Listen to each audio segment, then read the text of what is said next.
Welcome back to Good Day. April is World Autism Awareness Month, and so we're taking you to the Art-tism event this weekend that you and your family are going to absolutely love. But take a look at the pieces of art that are on the table right now. This is just a small gathering of what you're going to see at this event.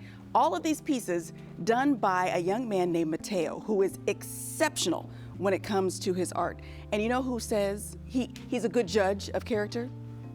Petrie Hawkins Bird. Because that's his grandson, Mateo, yes, who did this. Yes, indeed. And you know who else you created? This lovely lady over here, Valine, your daughter. Some time ago. Some time ago. Yeah, you know, I'm not at liberty to say how long ago, even though I know. He's telling his age. He's not telling my age. Okay. I mean, I love you. I bet your family reunions are hilarious. Okay, so let's talk about Art-tism. The idea coming from the way that Mateo likes to communicate, right? Yes, absolutely. During COVID, we had such a interesting experience. Mateo started drawing, and I was like, okay, let's put it on the wall. Yeah. And so I started looking at how he got better. Every time I'm like, okay, look at Mario, he looked kind of crazy. And so, but as we got on through the year, he became exceptional, being able to like look at something and just be able to mimic it on paper. And then he started communicating through paper. So if I was mad at him, he would draw a picture of him crying and me yelling, and I'm like, wait a minute now. And so, hey, that reminds me of you. Yeah, so I'm like looking at the picture, and I'm realizing, you're talking about me?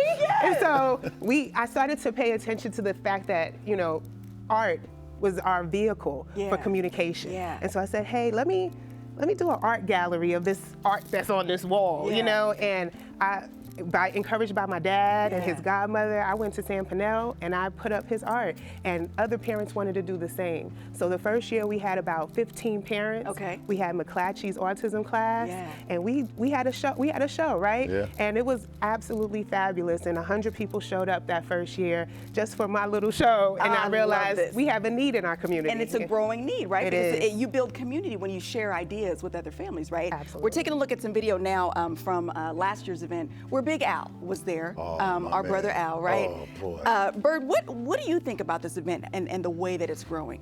So I've always been an advocate, and my daughter knows this, and this comes from her grandmother and from, you know, our folks in Brooklyn, that you have to be an asset to your community. You have to add to it.